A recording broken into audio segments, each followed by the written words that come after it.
Ardèche, apparemment, il y a pas mal de dolmens. Ici, dans la région de la Baume, il y en a 140. Et là, il y en a 5 sur le petit circuit. Et celui-là, il est super parce qu'il est pratiquement entier. La dalle de fermeture, tu as les murets, les dalles latérales. Et puis, en fait, il y a même les petits...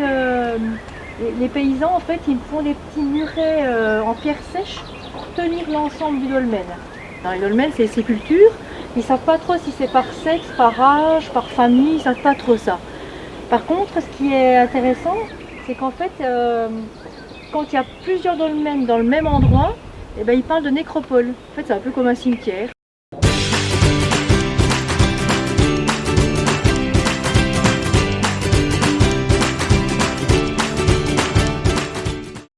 Celui-là, il est super, le dolmen. Il y a encore la dalle de couverture. Les paysans, du coup, ils pouvaient se mettre à l'abri. Normalement, le dolmen, il est droit, en fait. Le problème, c'est qu'après, avec le piétinement puis l'érosion, la terre, elle s'affaisse.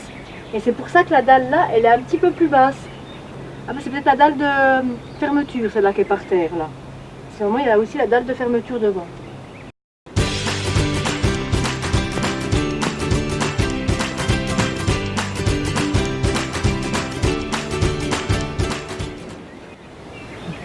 Alors celui-là de dolmen, c'est vrai que ce qui est génial. Alors il y a les deux dalles latérales qui sont bien droites. Les ouvriers à l'époque, ils ont travaillé avec des pics et des marteaux pour vraiment aplanir les dalles latérales pour que la pierre, que la dalle de couverture, elle pose bien à plat. Là il y a la dalle de chevet, c'est pareil. Ils ont travaillé, on voit toutes les marques là, des marteaux et puis des pics. On voit toutes les comme ils ont bossé. On voit tous les petits coups qu'ils ont donnés. Mais c'est vrai qu'il est beau pour ça aussi, celui-là. Mais je sais pas si on est sur la bonne direction. Je me demande si c'était pas de l'autre côté.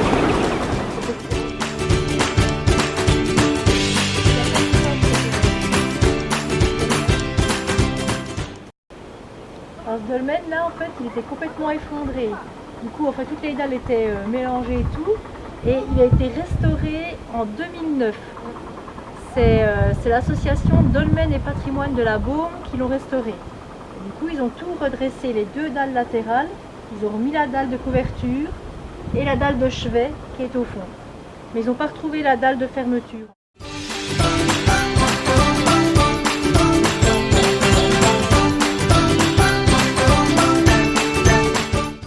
On a le 5e et dernier dolmen de la série.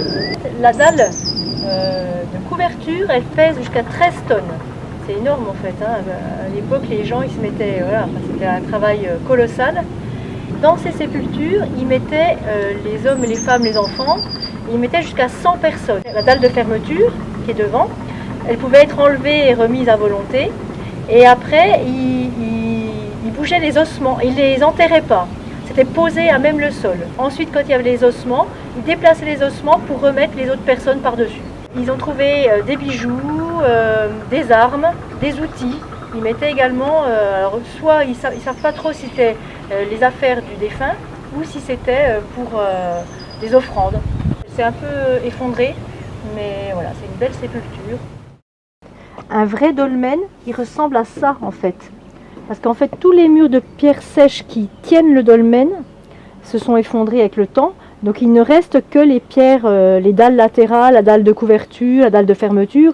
Mais en fait, le dolmen, c'est ça. Normalement, c'est ça. C'est sympa cette petite île. Pour moi, les dolmens, c'était les pierres latérales, la dalle de couverture, la dalle de chevet. Alors que là, on a vu que c'était rond en fait finalement. Je pensais qu'on mettait une personne, que c'était une sépulture pour une personne. Là, je me rends compte que finalement, on met 100 personnes dedans. Une belle petite visite, une belle découverte. On a bien fait de venir ici, à la Baume. C'est sympa.